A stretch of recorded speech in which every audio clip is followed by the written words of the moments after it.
Elections are often called the biggest festival of democracy. But what can one do if they do not live in their native country anymore? Will you be allowed to vote? For non-resident Indians, the answer is yes. Indian law allows its citizens living overseas to vote during elections. But one has to be physically present in the country. If you're wondering how, then there's a step-by-step guide for you to cast your vote during the 18th Lok Sabha election in India. The Government of India has called on NRI voters to cast their votes. First, let's understand who is an NRI or overseas voter.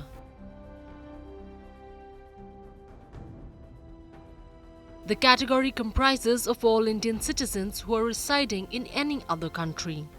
Their purpose of stay could vary from employment to higher education to numerous other reasons. The only prerequisite is that the individual should not have citizenship of any other country. The citizens living overseas can register themselves with the Election Commission of India as voters under the address listed on their Indian passport. Now that we know who's eligible to vote, let's move on to our next question. How can I vote?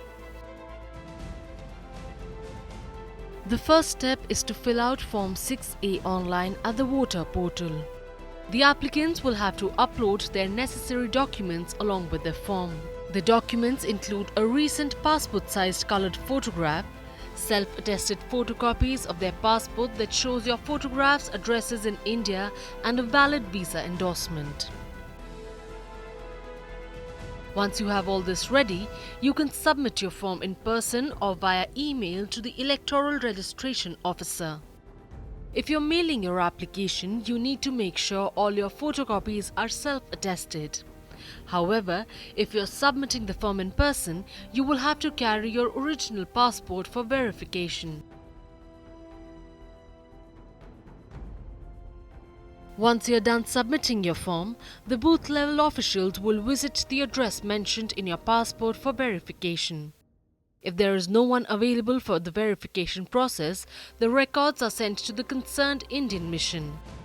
The Electoral Registration Officer's decision is then notified to the applicant via post, and a message will be sent to the mobile number mentioned in the Form 6A.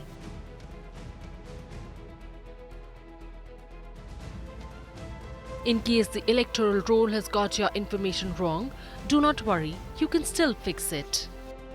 According to Election Commission of India's website, the information can be omitted using Form 8.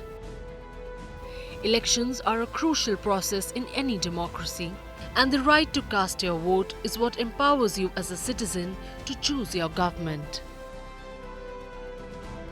Often the residents who live abroad are secluded from this process given the travel limitations.